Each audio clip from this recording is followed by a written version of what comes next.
never know when it's going to cut in. And this is Benjamin Boyce, and I am live at a press conference right now, and questions are going to be answered. I don't know if satisfactorily or not, but they will be answered. They'll be attempted to be answered. I can promise you that. I'm going to try. I'm going to put my trying on display. Just this first 30 seconds, though, I'm already my mouth is already doing hiccups and stuff. Josu, Big Pete, you guys are here.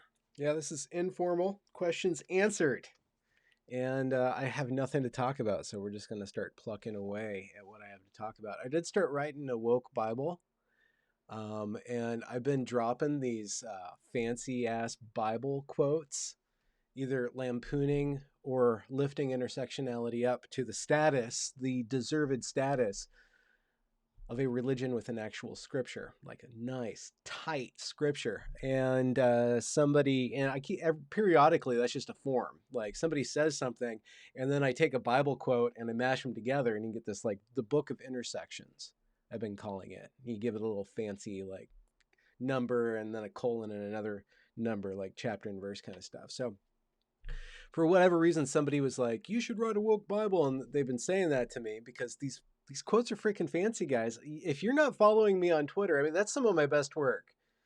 I mean, you might be here for my witty repartee or my deliciously compressed voice running over your eardrums, well, running over my microphone and then stimulating your eardrums. You might be there for that or the other thing, or maybe my evergreen documentary, but it's my sentences.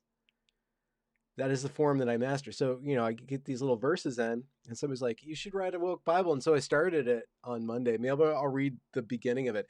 It is not as funny as I was hoping it to be. And not to say that I'm not being funny enough, but once I started to get into building the world of the woke, it became a very kind of intense project of just encoding all of the verbiage and the behavior into a biblical mythological structure. I kind of took it seriously, and all day Monday I wrote it, like from the morning till the later evening when it was time to cook dinner. I wrote the thing. So maybe I'll read the first chapter and we can talk through it, because it is an actual scripture. You actually have to talk it apart. But I promised you guys some questions answered. So if you do have a question for Benjamin and you want to be sure that he sees it, go ahead and put three question marks in front of your question, and I'll jump onto it. Oh, my audio is low. So, shoot. Okay, so I'm going to boost my audio. See, always check the chat. Dang, that is 3 minutes and 14 seconds of our lives wasted in subvoluminous pi. How's that one? Subvoluminous pi. I can also turn up my light. I put it really close to my face, so now it like pops my eyes from the outside, and it also like pops my retinas, like whatever's in the back side of my eyes gets really stingy for that. So we'll turn it down right now. It's my makeup lighting. I should do a makeup tutorial, just like me shaving and trying to get all the, like, the little randoms right here and here and here and here. And I have like one little mole. Where is it? That produces a long hair that I forget about. So intellectual iconoclasm. I was talking about, well, I don't know about intellectualism, but I was talking about iconoclasm recently. Intellectual iconoclasm asks, how's your personal safety? Okay, that's a pun. I can't imagine many of the student body are pleased with your being allowed to live. Wow, man. That's pretty intense, dude. What? Are you saying that I'm inciting murderous rage? Oh, I hope not. That's news to me. I pray that they never find me. Jim Owen, thanks for the super chat. And again, guys, this is just a Q&A. I might read like a little bit of my woke Bible later on if I don't feel the need to talk, and I will sip on this beverage. I should probably put a picture behind me, but we'll just be live with the green screen. It's more authentic this way. Jim Owen writes, when talking about Bulm, I often need to make reference to critical race theory, which sounds irrelevant and pedantic to them, to your audience. What technique do you recommend to connect Bohm to Kurt for average Joes who are all in on BLM? Okay, that is a really, really good question. If I mouthed off about that like right now, I wonder if I would actually come up with anything useful. So I don't conceptualize argumentation. I don't operate in the mode of direct argumentation. What I'm doing when I do my 10-minute videos deconstructing something is that I am interacting with the piece of media as a text. I don't interact with people like that unless you watch my interviews. And my interviews follow through establishing a direct personal connection with somebody. And depending on your relationship, depending on your mood, depending on the other person's mood and their attitude and their positionality, all those different factors are going to be different. So I don't recommend going down the critical theory route. I don't think that going through theory is actually going to pinpoint the, like an actual understanding from their point of view. Somebody who is an activist, you really have to understand their value structure. You really have to ask questions about, okay, what do they want to happen? And how do they want that to be affected? And then how are they going to measure the effects of their policies that they want to happen? And ultimately, this is the fun part for me, if you can get there, what are like the basic values underlying that? Like, why do they really want this change to happen? And what does this change happening actually mean as a value statement? So if they are looking for justice for let's just say a certain population, well, under what conditions would that justice be achieved? And how do these different trainings, how do these different things that you yourself have a problem with actually fulfill that goal? So I think breaking the story down into actual like little things that you're talking about and the actual person and the values, that would be my recommendation. But that's because I'm not a big argumentation theory guy. Like whenever I start talking about theories, and you'll see this in my interviews, and this is why I'm trying to get better at being interviewed, especially when we get into the realm of a theory, is I don't make sense like you should. I play around with sense making. So I kind of just take the ideas and I mull them around and I squeeze them until I get some cool little sentence. Again, like it's all about the sentence and then the image, the metaphor, and then ultimately the story, which is why when I started writing the Woke Bible, then I started to actually interact with the theory of it by imagining that theory more along the lines of a system of magic or like laws that inform a particular worldview, a particular instance of world building, right? So we'll see if the woke Bible's actually good or not. I think the problem is with me is that I always love writing Genesis. I've written several Genesi, like the beginning of the world. I've written several of them, but they never really read well. And this has taken me, a number of adult years of learning humility to admit. When I interact on that level of the substructure of a world, not a lot of people are interested in that because it's really term heavy. It's a bunch of axiomatic principles. And then once you get those axiomatic principles, then you play with them into proofs. And then the proofs are different stories. So that first chapter is always really fun for me to write. But what's actually makes sense to people is when you take those principles and then you work them out in the drama, and then you have like the actual story. So the beginning of the world is always like a pre-story, and so it's not really a story. So people aren't really like into it like they are into a story. It's all about expectations. Oh no, what did I say? Okay, so I'm experimenting with merchandise on my YouTube channel, and it looks like something's wrong with it where if you click the link to the Gender is Fun mug, it sends you to Teespring, but it only shows the European store, right? So the US store isn't open, and for some reason, I think it's not the US store isn't open because for some reason, YouTube is now vetting to make sure that my merchandise is salient, savvy, and not pornographic. I suppose, or hateful, or something like that. So who knows? I do poke fun at the little binaries, the NBs and stuff. Maybe I'm not poking fun at them. Maybe I'm making an even more profounder point than they are trying to make with their own logic. You guys don't even follow instructions. Oh, here we go. Sorry, I'm gonna jump over that question. Somebody correctly employed the format. Strontium X nitrate. Don't ever drink yourself. I cannot be responsible for what would happen. Was there ever a time during your time in Evergreen that you were into the whole woke agenda, or were you always a skeptic? I was always skeptical of the so-called woke agenda. It just doesn't really make sense to me, and it's not useful for me.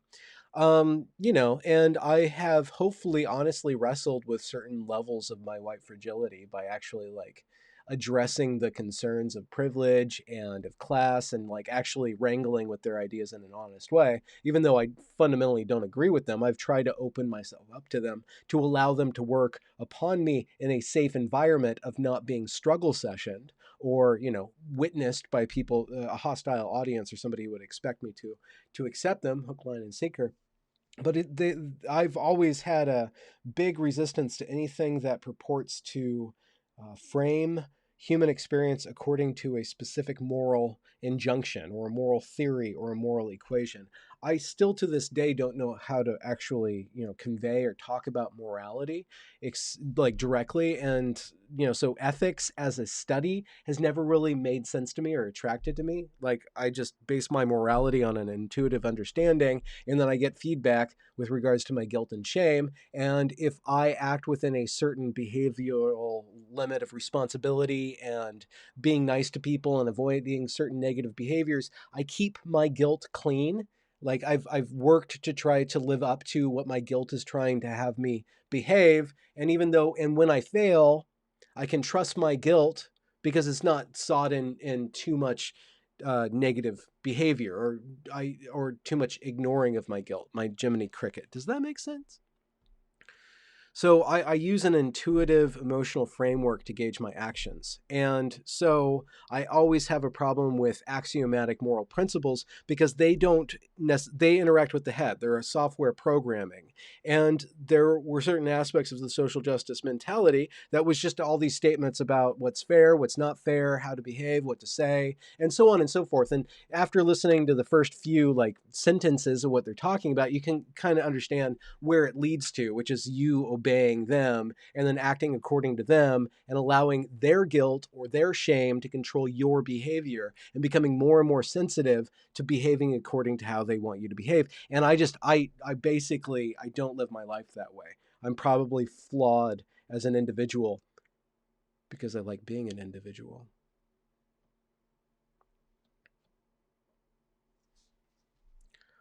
Juno 1996 says, who is a guest you'd really, really like to have on, either now or later on down the line? Who's a guest that I really, really, really want to have on? I'm embarrassed to say this, but I want to interview Jordan Peterson at some point. I want to have a good conversation with him, but I don't know when that will ever happen. And I think that we would need multiple conversations, and his time is more valuable than what I can necessarily like reimburse him for. So I don't know if that'll ever happen. But once upon a time when he's functioning and not like the center of the world's attention or the side or like some part of big major focus of attention, and I have a little bit more thingness to me as a thing. I would like to have a real good conversation with him about some principal things, specifically about the female.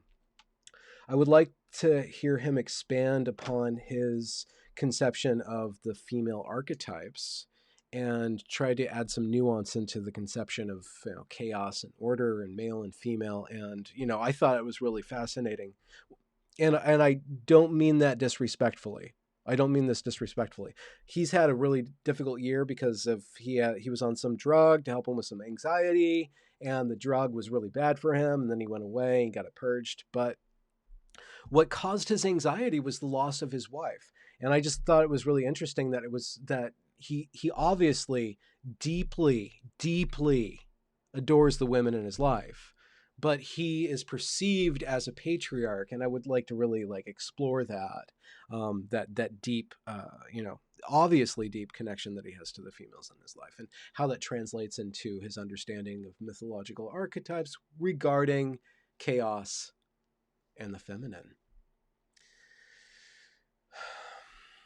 Oh, hey, Naughty Design. This is Benjamin Boyce, and we are just having a chat-a-lat-a-lat. I'm just chatting here. So ask me questions, 3 question marks, and I will try to answer. Maybe I'll read a little bit of my woke Bible. Naughty by Design says, Super Chat, $10. Thank you. Hey, Benjamin, just dropped in to say thanks for your work.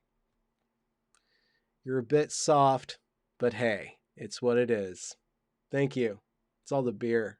Like there's some sort of chemical in here that mimics estrogen. It makes me soft. Such a softie. Thanks for the tip. Naughty. So, should I read that? Oh, Oil Corrivo. This is interesting. Okay. Do you think we are or we consider ourselves as the sum of our ideas? And how is answering this question positively or negatively impact our scientific discourses and even day-to-day arguments? Do you think we are or we consider ourselves as the sum of our ideas? Do you think we are the sum of our ideas? I guess that directly answers basically the way in which I interact with ideas, is that I play with ideas until I find one that zings, right? So for me, philosophy is like a pit of Legos, and I know you're not supposed to act like it like that, because you can't actually build like scientific understanding if you're just playing around. You have to be serious. You really have to get down and say, okay, what is the truth? How do we discover it? How do we check it? How do we proceed towards more truth and more truth and more truth and more truth? And when you say, okay, I just want to have fun, that's a completely different way of interacting with ideas. And so when I conceive of myself, I conceive of myself not as a nest of ideas, but a nest of potentially making sense out of the sense that I encounter. So I'm kind of a pattern generation machine. I don't identify with my ideas. There's certain ideas that I reify, or certain statements that I reify, like certain core things that I say over and over and over again as my mantra, as my prayer, the little totems that I dance around, which have to do with like being productive. Like that is the thing that like I keep on coming back to. What are you creating? What are you creating? What are you creating? What are you creating? What are you creating? And I've had that in me for 20 years, 25, 24 years now, since I was 19 or 20. Like I needed to have something that I would wake up to over and over again. And at first I thought, I have an idea. And I really chased after ideas when I was 21, 22, 24. I remember thinking that I have an idea, and like always being in that state of having an epiphany and chasing that state of having an epiphany. And then when I went from trying to be, I guess, trying to be a storyteller, I had to stop having ideas and start asking, well, what happens next? What happens next? What happens next? What happens next? Because the way that you build a story is, what happens next. So that was my mantra. And then eventually it just kind of became something that I say, and I don't even really say it. It says me, something that I say over and again. What are you creating? I have to create something. What are you creating? And like that's preceded by a little bit of anxiety. And then what are you creating? And then I kind of go into this, like, it's kind of a trance state. So I don't know exactly how to answer that question. If you think you're a nest of ideas, go at it, man. Be a beehive of thought with a UGH or not. Spaceman Spliffs, how did you not laugh at the people in the class featured in your last Evergreen upload? You were not allowed to laugh in that class. Oh boy. Unless you were laughing in derision at Western society. Like the room didn't have a sense of humor. Oh man. The thing is that I had been there for 4.5 years, so I was just kind of in the soup, and I was just kind of getting through it at that point. So to laugh was to cause more problems than I'd get enjoyment out of it. One, I don't laugh just to laugh. I laugh to make other people laugh, or I laugh when I say something funny, or I laugh when something is, funny. And if I would have laughed in that particular instance, it would have just one, it would have reified their tantrum. It would have like it just reading the room. It just wasn't the right thing. I'm just gonna put it like there. It's just like it was not the time to laugh. However, that city council meeting from last fall was pretty hilarious. How dare you! I really don't mean that disrespectfully, but that is such a perfect line. How dare you!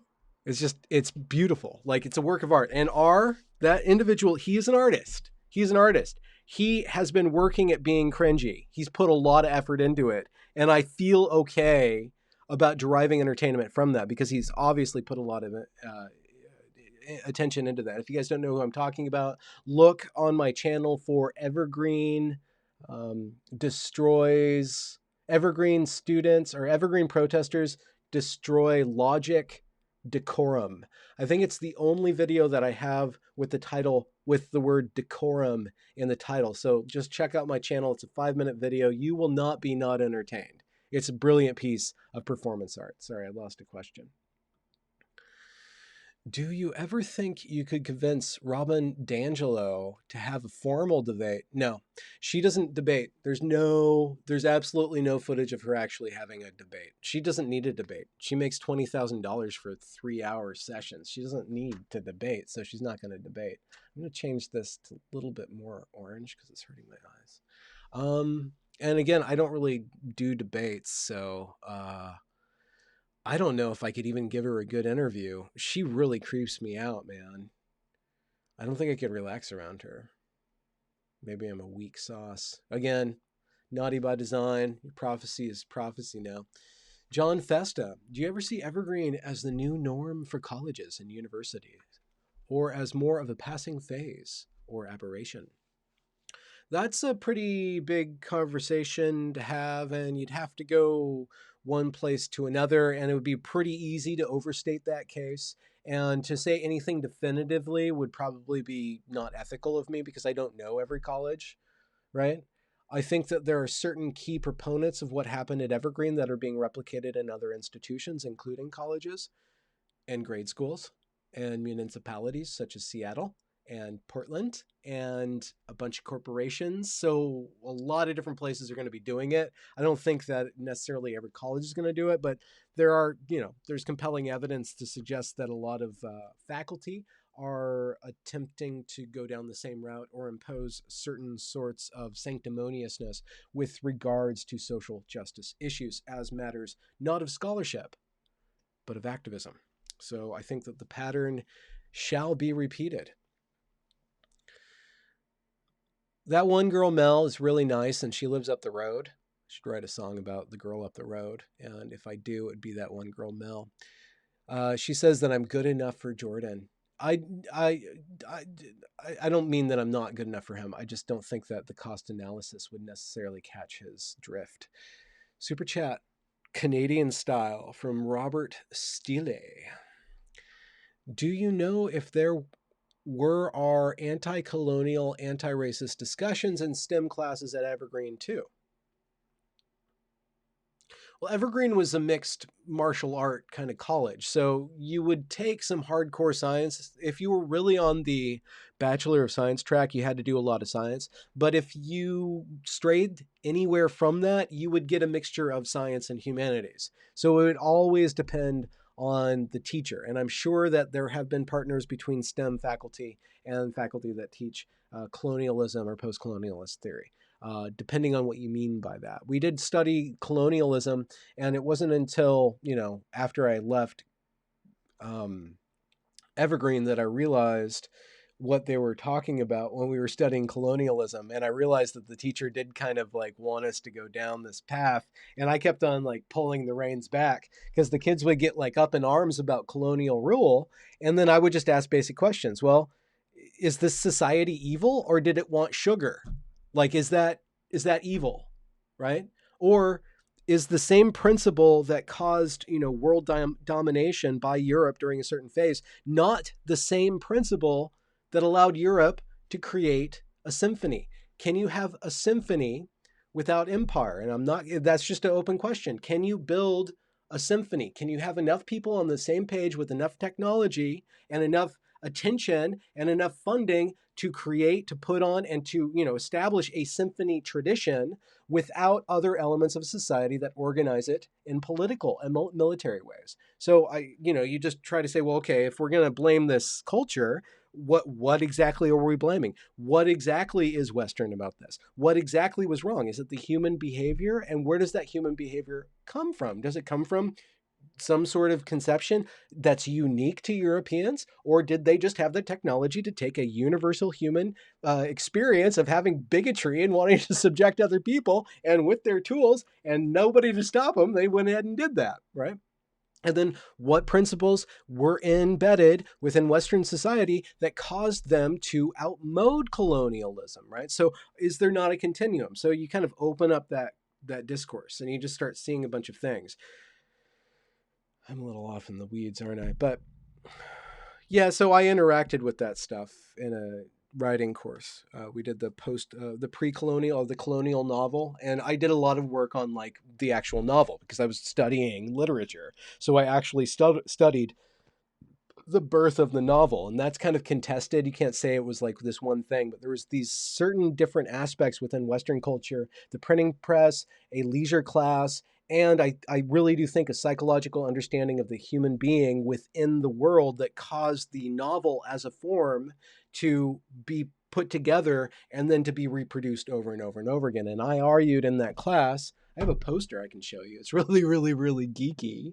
I argued in that class that the novel was the modern form of literature, and it follows from various different innovations upon the conception of a subject within a world where events happen. And I make this whole argument about the semantic structure of the story going up into the novel, and then from that I attempted to theorize about what a postmodern novel would be, which is what I eventually ended up creating.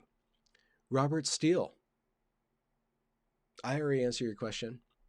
I probably didn't answer your question.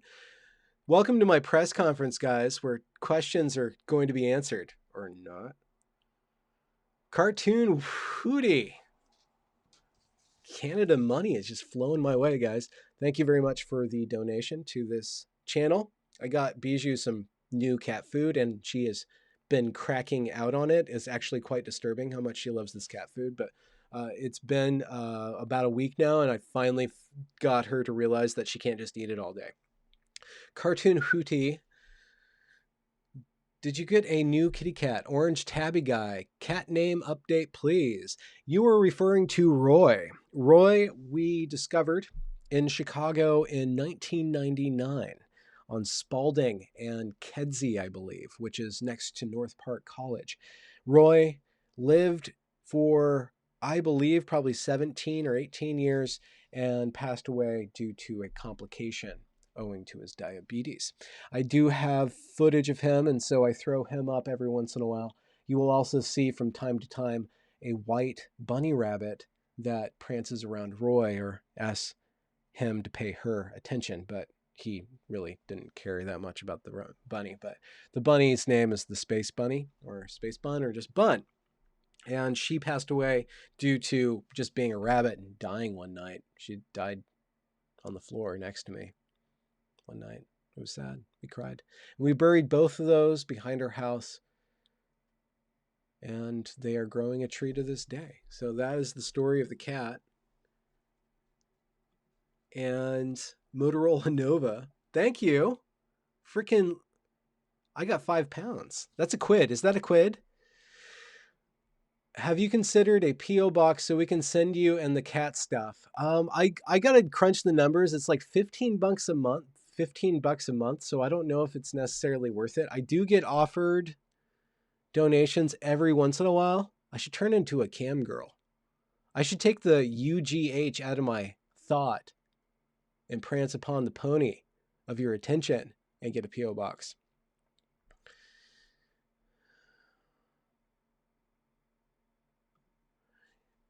Oh, you know what I did want to say as a content creator? I've started posting about Evergreen on June 11th of 2017, and I was quickly shared by Jeremy Coyne of the Evolution is True blog, and that was like where my first influx of attention happened, probably from the YouTube algorithm too. But I just wanted to say, and I think about this periodically, and I wanted to say it on camera, that I know there's got to be one or two people out there, one or two people who have been following me for years and who've never commented, who have tuned in and never let me know that they exist. So I just wanted to point out to you, my silent follower, I wish I could reward you for how many months and how many videos you've watched and never once commented. Because I know there's got to, it's statistically, it's got to be the case. Because I had, I've had thousands of people following me. I guess my channel was pretty small from the beginning. It was like, I kind of went up to 5,000 over a few months, and then 10,000, and then 20,000, and 40,000. Now I'm just adding numbers because 2 plus 2, obviously, not going to talk about that. So I just wanted to give a shout out to whoever's been following my channel for years and has never commented. Your absence is still no match for your presence. And I do this for you. Right now, I do this for you. I say these words for you, whoever you may be.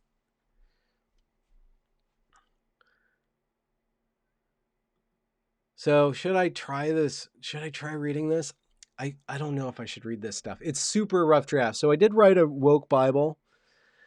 I'm just going to have to explain the heck out of it. So, you know what? Should I? Shouldn't I? Doesn't matter. Will I ruin it if I read it? I don't think I'll ruin it. I don't think I'll ruin it if I read it. But it might be clunky AF because it's not metered yet. It's just, I'm just wrestling with the very basic premises of this world. And I think I figured out the correct equation to spin off into an entire like social justice scripture. Because some interesting things happen. I base it all on the interplay of hierarchy and power. I don't know if I should read this right now. I'm going to read a couple questions and let this hang out in the back of my desktop. Privilege Press. Here's to you. Fellow Evergreen grad here. Can you shout out my anti-woke smut novel? Opportunity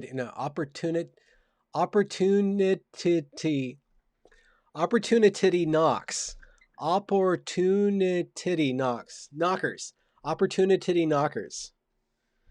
Is that a song? Opportunity knockers. I'm not thinking of tunes right now. Thanks for the super chat, guys. Will you try to get an interview with George A. Bridges? Oh, God, do I really have to? Are you really going to pay me and embarrass me? I don't think he'd have me. I guess I can reach out. Do you want me to reach out? You really do. George Bridges. I'll think about it, okay? I'll think about it. Okay. I don't think this is going to make any sense because nobody reads the Bible anymore, and I'm basically writing the Bible verbatim. So in the beginning, everything was free to be anything. So that's the very first foundation of this entire project. In the beginning, everything was free to be anything. Okay. Then one thing wished to be greater than all else. Okay, so that's the basic principles. You follow me so far? This thing spoke, I am Z, and I shall create order.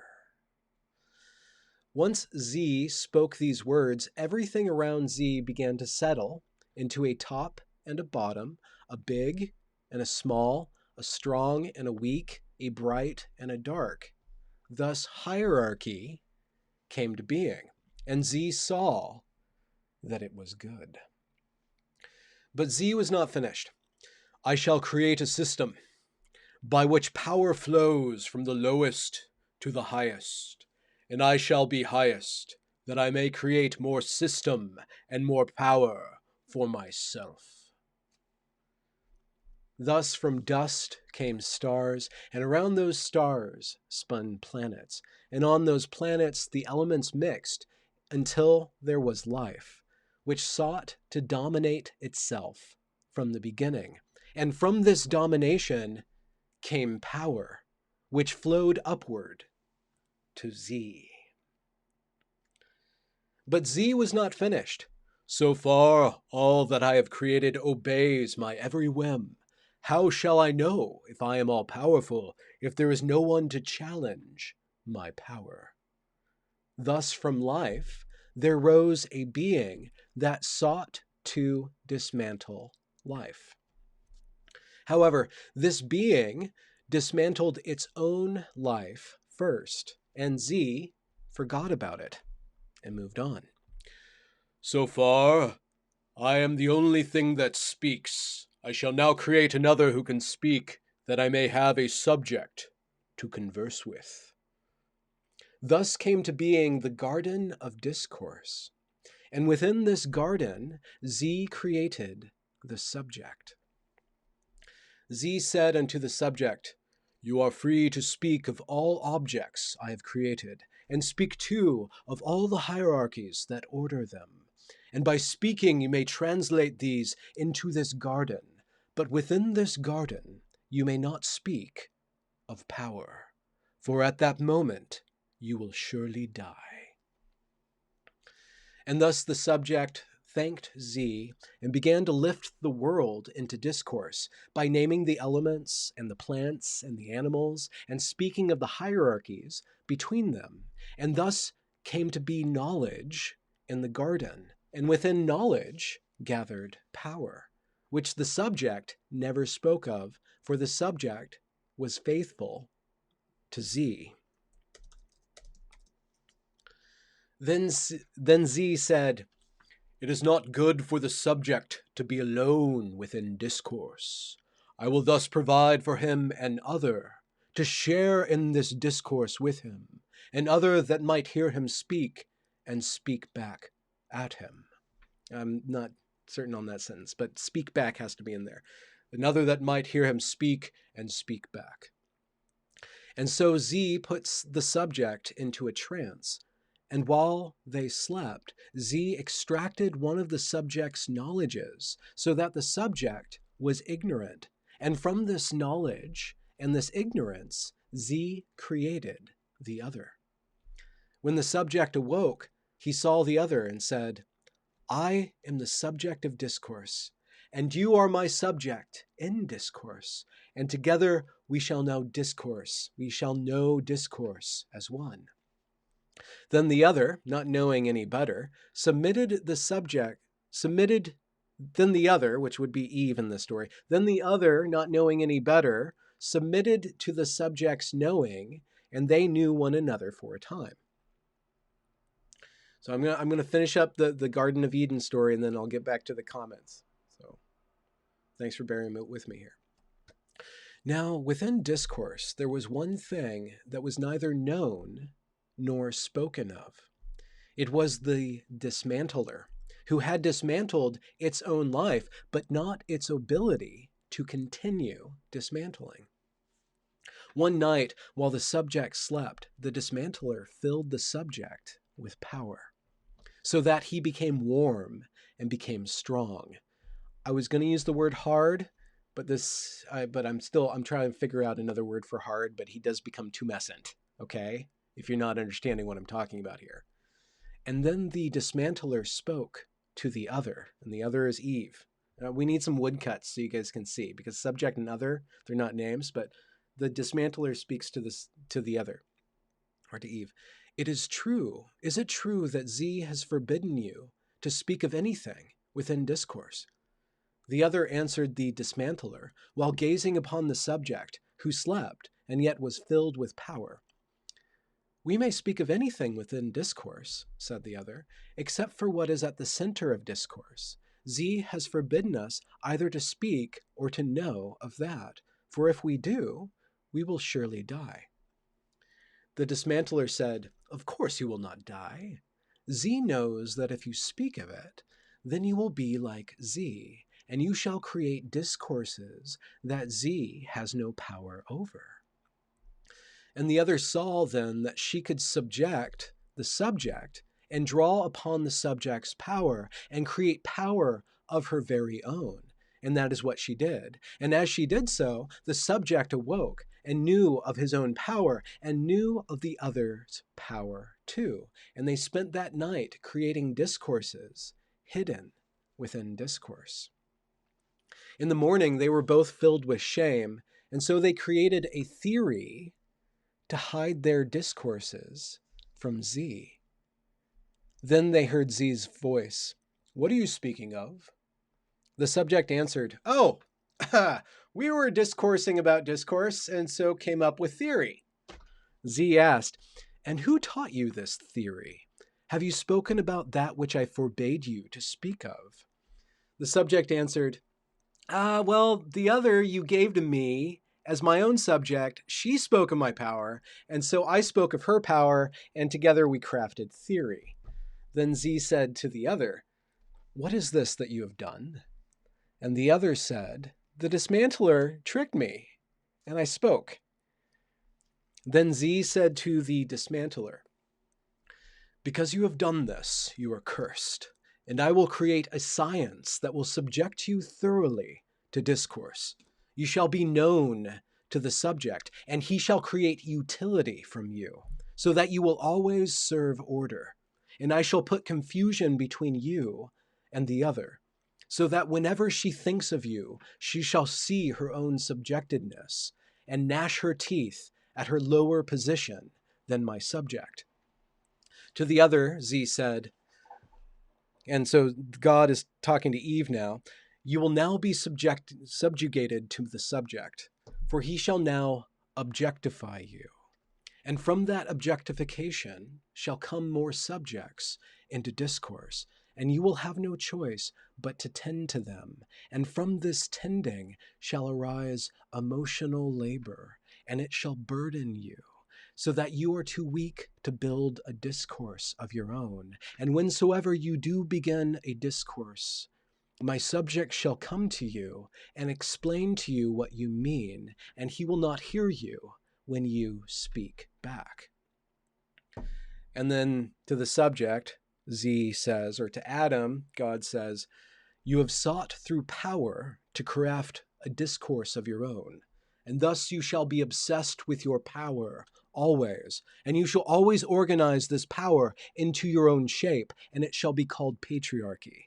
Patriarchy will subject all within your discourse to discourse, and cause you and the subjects your others provides you to be ignorant always of the authenticity of what you subject. And all shall despise you and seek to rebel against you, and against their rebellion you shall exert violence, from which you will never be clean." The subject then called himself man, and then he called the other womb man, or cervixed individual. She opened her mouth to object to this, but found herself clouded by emotional labor and became too exhausted to speak. Z then said, "Knowing theory, they cannot unlearn it, and thus will always seek to create an order of their own. I will thus give them a theory that subjects them wholly to my order, that they never seek to unleash its power in ways that shall delegitimize my own station above them."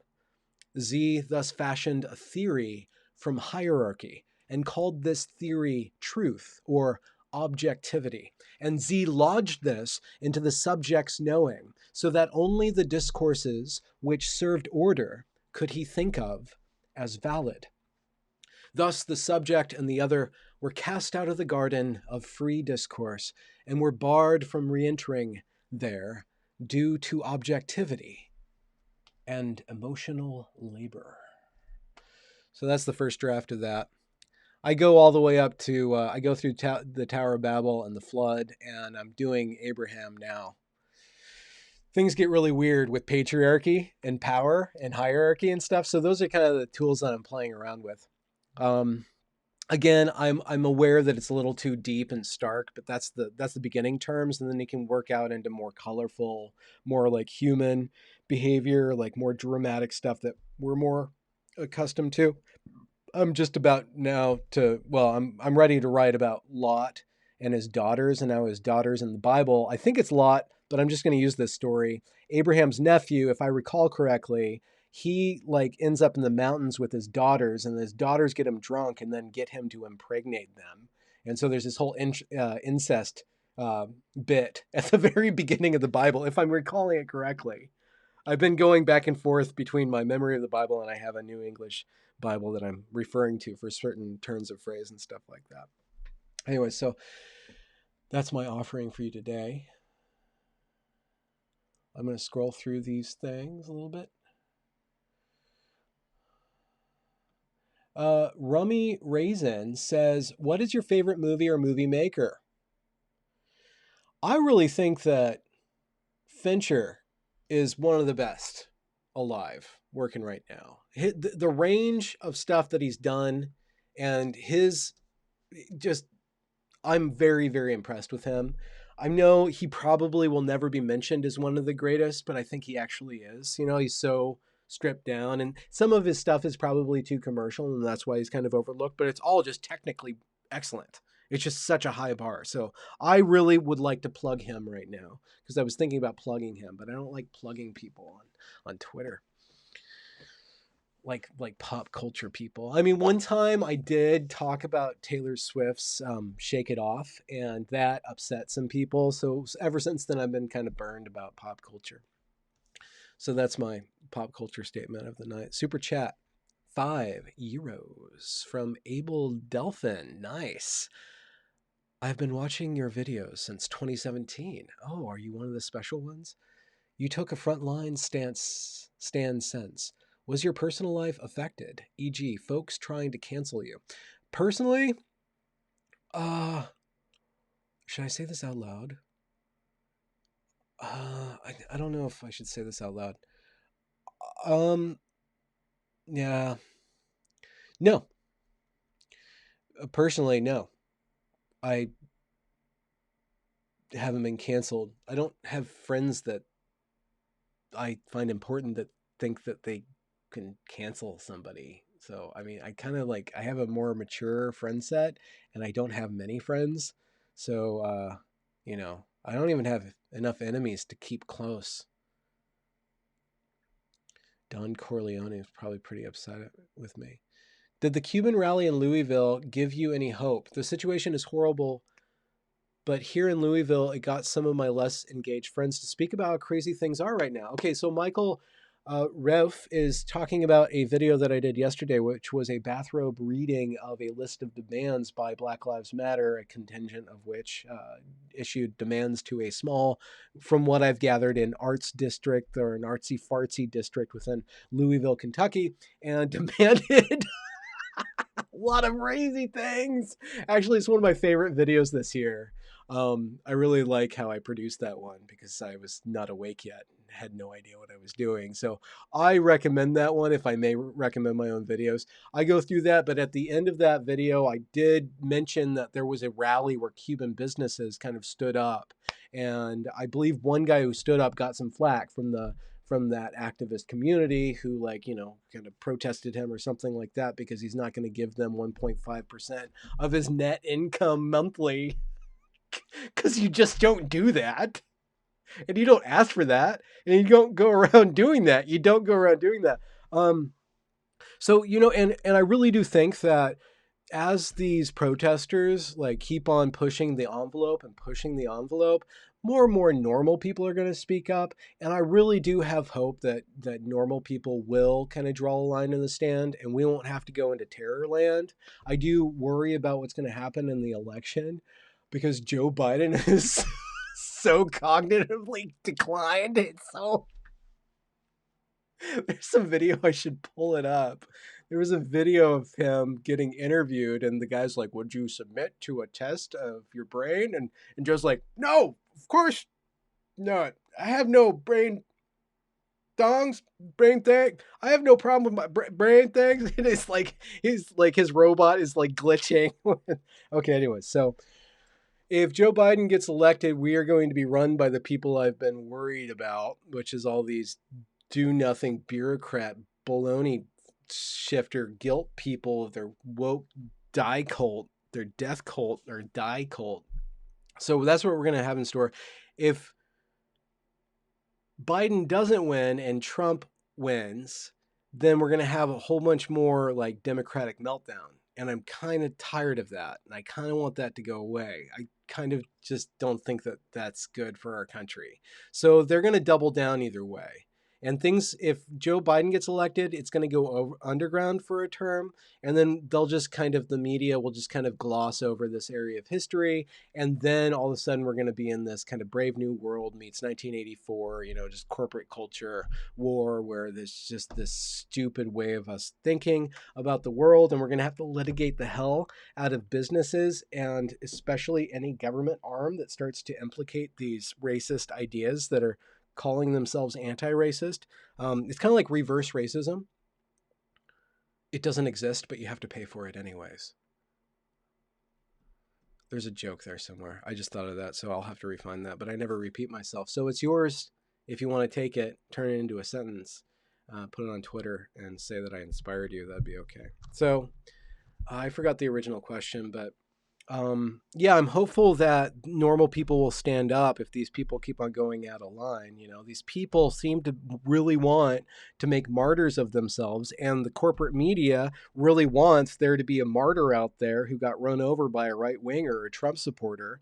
As soon as that happens, they're going to go full blast. And I think that it actually shows a tremendous amount of restraint on behalf of those so-called yokels to not actually do that, not to give these people what they want. So I think people are actually being much more reasonable. They're just being silent about it. And I hope that before they get provoked, they actually just speak up. So if you are saying that people are speaking up in your city because of the way that the Black Lives Matter contingent there is acting, good for you. Excellent. I'm really happy about that. I want to see more of that. And I hope that I'm projecting some sort of tone. I don't have the arguments, but I think I have a good tone down, and I hope that I'm being helpful in that respect.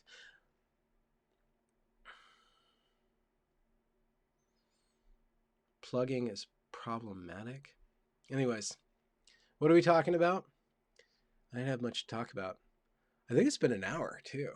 I think I did good. I'm at an hour. I did my job, guys. What about you? Okay, Peace, Love, Goddess. You really need to interview Jennifer Bielek. If you haven't already, she's an amazing writer who writes about transgender ideology. You can see a lot of her writing on Uncommon Ground. I think we follow each other, and I think she's mentioned me in not a bad light. Somebody called me a sexist sack of contrarianism today on Twitter.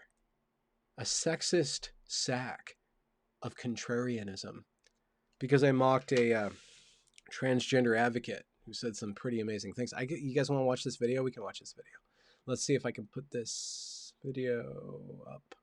Nope, don't do that. Nope, don't do this. Here, right here, and then, okay, so choose file. So this might not work. I will watch the comments. If the audio doesn't work on this, let me know. And then, okay, so I had to record it on my phone because they deleted it, and I got it before I deleted it. I was going to make a video about this, but society to view penises as a male sexual organ, and I cannot fathom the fact that I promise you that not a single trans woman in this world wants to have sex with your disgusting turf ass. But when we say that you should be actually fucking mindful about the things that you say about trans people and not say that it's a preference to not want to date us, it's not because we want access to your bodies and have entitlement. In fact, this is the sort of thing that TERFs say in order to make trans women seem like predatory men. What we are saying is that your preferences are based in transphobic dogma that has been spread by society for centuries. And your preferences are not biologically ingrained. It's not just, sorry, I don't like penises. It's, sorry that I have been conditioned by society to view penises as a male sexual organ, and I cannot fathom the fact that a trans woman's body is her own, and that whatever parts a trans woman has are women's parts. So just stop showing your ass on the internet and being transphobic, please, and read a book. Read a book. Can you just read a book? Isn't that the best argument? There was another video that I put on the internet where the guy like rails about systemic oppression or systemic oppression, and then at the end he gets so mad. He's like, "And if you don't believe me, read a fucking book." And he's like read a book. It's like that's like their great catchphrase. I was gonna make a video about that and just like read what she said in my bathrobe voice because it actually is actually some terrible things that she's saying, basically saying that if you are attracted as a woman and you're attracted only to biological women, that preference is not biological at all, that is completely ideological. And what is biological is the identity of a trans woman, and her desires are more important than your desires. So you should basically shut the fuck up and suck a tranny dick. And I'm sorry to say those words, but that's actually what they say on the internet. I think it's a fascinating turn on this orange-haired, irate person that's just bashing this other group, and it really recalled that video. Really recalled the instance in that Red Pill movie by KCJ where there's this iconic red-haired woman just going off on men and saying these terrible things about men and these illogical statements about reality and the patriarchy and all that stuff. And I just saw a flash like that the constant of this wave of social justice is this completely irate person, this unhinged person fighting for this cause that they're taking very seriously, but in the process actually doing much more damage than they are actually aware of. And what they've done over time is figured out that men aren't really paying attention or like biting the bait anymore because it's kind of an old shtick to bash men. Like that character bashing men is old news. So now they're just basically bashing women.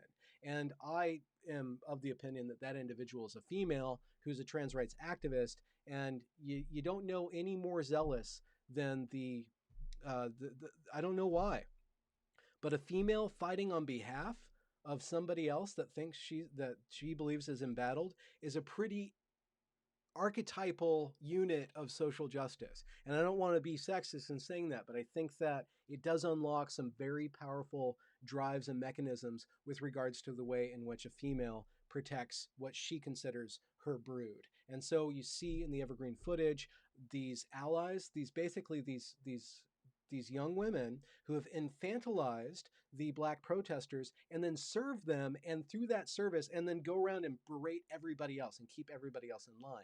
It's a very interesting kind of front guard or stormtrooper of the movement, and it does give some credence to a certain aspect of criticism that would criticize the archetypal motion of social justice as really kind of the devouring mother kind of conception. I really am trying to not use gender stereotypes while still at the same time respectfully summoning them to kind of show how the pattern is kind of interesting. You see just the pattern. So I don't mean to say that if you're a woman you're prone to doing that. I'm just saying that like certain women are unlocked in that. Apologize. Mr. Lewis says, or M. Lewis says, why do you think that statistically wealthy and white cities like Seattle, Portland, and Austin have the largest Black Lives Matter protests and want to defund the police? I think that they have a critical mass of critical theory going on, and that's a really lame excuse. I think that they are the axis of allies. Portland, Seattle, and Austin, the axis of allies. I feel like nobody really groks like the absolute profundity of that statement. See, that's what I'm good for, these little tiny sentences that just hang out there. What do you do after you say the statement? They're the axis of allies. There's a bunch of white people who think are acting on behalf of someone else. They're acting on behalf of someone else. There is a psychological like behavioral pattern that occurs when you start to act on behalf of someone else. You take the superior position over that person and then excuse your misbehavior because you're acting on behalf of that other person. This is just one of the persistent behavioral properties of this movement that I think is utterly it's not tenable on a moral standpoint. I don't know how to argue that or whatever, but I think that there's just I think that progressivism needed something to fight against, and Trump just wasn't satisfying enough. So they went out and stormed the streets. And I think that there's a lot of confluence of things, but there's something going on with white progressives that are causing them to overreact and not act in an actual generative, productive fashion, and just a lot of energy and a liberalism in the community to allow the exhaustion of this energy in non-civilized manners. So they're enabled and entitled and acting on behalf of somebody else for the cause of good. So that causes a confluence of not really examining your own behavior and perpetuating the very thing that you don't want to happen. Do you read emails, or would that swamp you too much? If you send me an email, I'll try to answer it. I'm not good at doing that, though. My mic's not working. Crap. Okay. 1 second. Trying to fix it.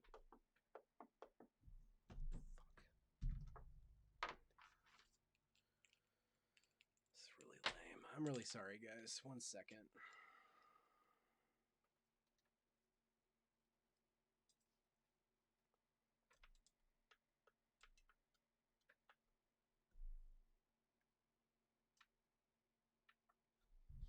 This is really lame. I'm really sorry.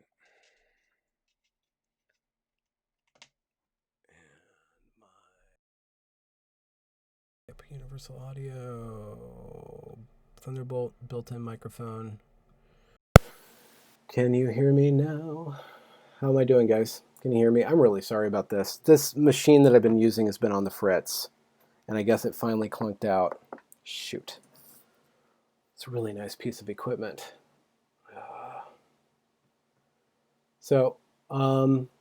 Okay.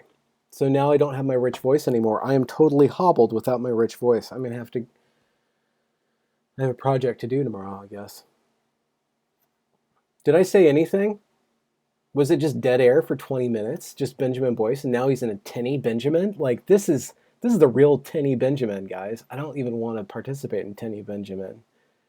I like rich, compressed Benjamin with a noise gate and just a lot of crunch in that voice, like that thrilling vibrato. And this little rinky-dink thing just doesn't do it.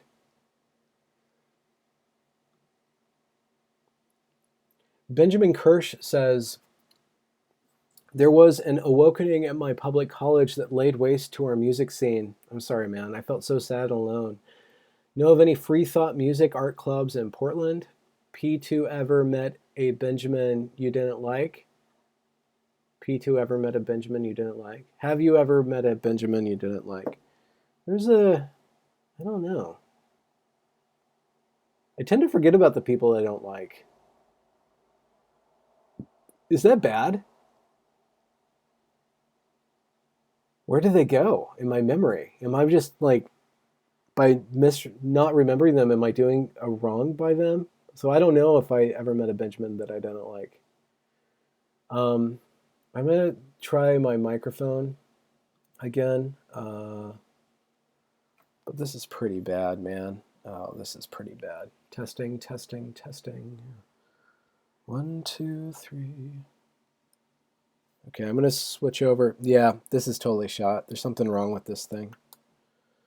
Testing, testing. 1, 2, 1, 2, 3. Okay, I should go, guys. My mic is shot, and I did my job. I'm really sorry to end on a note of lambasted by my own electronics and like flailing around afterwards is not a pretty sight.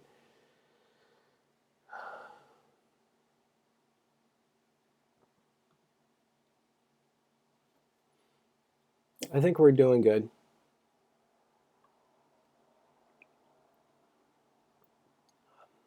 Here, I'm going to switch the microphone one more time to see if you guys can still hear me. How does my voice sound right now? Can you hear me whatsoever? And does it sound good? Is it crunchy and smooth and round with a low, deep end? Like a farty head? No, not a farty head. I just read this little thing, and I don't know why I said that out loud. Oh, okay, so my audio cut out when I played that clip. Okay, so I'm probably going to have to reset my entire system now. Whatever, it doesn't matter. This is just like one of those low chill streams. If you guys like these streams, there is a playlist called like live stream archive that I put them all in because I usually kind of close these things down. But I'm going to keep this one up because I do want feedback on the story that I shared. But the story, it's really difficult unless it's a very dense text. So you really have to like get into it line by line, see if I'm doing it right or not. The fun stuff is later on once they start having children and then like the power divides. And I do some really cool things that will actually kind of get me canceled. I do one of the stories that's from ancient Javanese culture where there's these 5 races: the black race, the red race, the yellow race, the brown race, or the white race, and then the brown race. And I do this. It's kind of like the Cain and Abel, but they divide hierarchy among them, and then that causes the dismantler to figure out how to like shift their hierarchy, and then causes all this trouble. It's just trouble. That's all the Bible is. It's a really fun game. So that's what I'm doing. So I'll leave that up and critique my own performance. Other than that, I should probably go and figure out what's for dinner. You guys have a good night. I think you're good people. And I do have to say, okay, I didn't want to say this out loud, but I feel like I've been really protected and blessed in this endeavor. My numbers have gone up and precipitously over the last few months and over the last 3 years. And I've been blessed and protected by having a really good audience and really productive conversation and not a lot of things that distract me, with regards to negativity. So for whatever reason, I want to thank you guys for participating in a positive way with my channel. And I really encourage that kind of discourse, because if we can interlock with each other in ways that are based on respect, we can build something stable that's really magnificent down the line.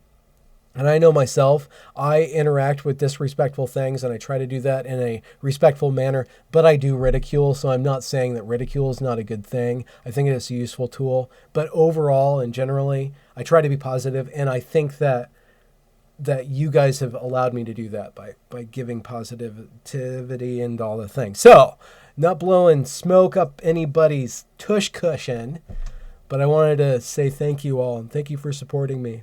And I hope your summer's doing well. I'm going to restart my computer and start the grill. Oh yeah, and hit that like button. And if you liked what you liked, then to subscribe. I don't know how you come here if you're not subscribed, though. I don't know how it all works. I do have a BitChute channel that's usually linked in all my videos.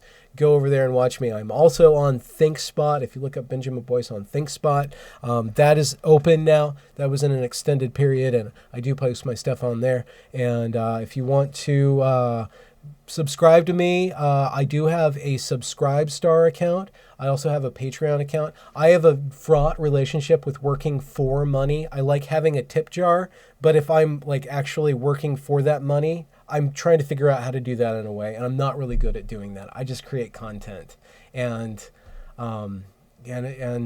yeah. So if you want to support me, those avenues are open. I know there's a lot of shifting sands with regards to independent media, but beyond supporting me, please do support the independent media. If you see something that's going on the mainstream, and you're not buying it, don't pay for it. Pay for the stuff that you trust. Pay with your dollar. In the attention economy, Really support those channels. This is an appeal to me. This is an appeal to other people in the network of independent creators. If you guys like that stuff, and you guys have, for me, this has been great, and you guys do it good. I just wanted to put that out there for anybody who's thinking about that. This stuff, if you support this stuff, it does have an effect because it allows more people to watch that. It allows for more time and effort to be put in this kind of stuff, and for real discourse to happen outside of that mainstream stuff, which I'm not deriding as completely corrupt. It's not completely corrupt. There's probably a lot of good that it does, but it is already paid for. So don't buy. If you're not buying it, it's being paid for by somebody else that wants you to buy something. So, pay for what you like. Anyways, I will read through these comments. People are dropping a bunch of names as though I should interview them. So perhaps I will figure out those names. And I will look into Jennifer. I know she watches my stuff and we follow each other on Twitter. This is Benjamin Boyce signing off. You guys have a kitty afternoon and a doggy evening. And I hope whatever you stream into your house tonight gives you a positive vibe and sends you into the dream tide with many a revelation at your fingertip. Good night.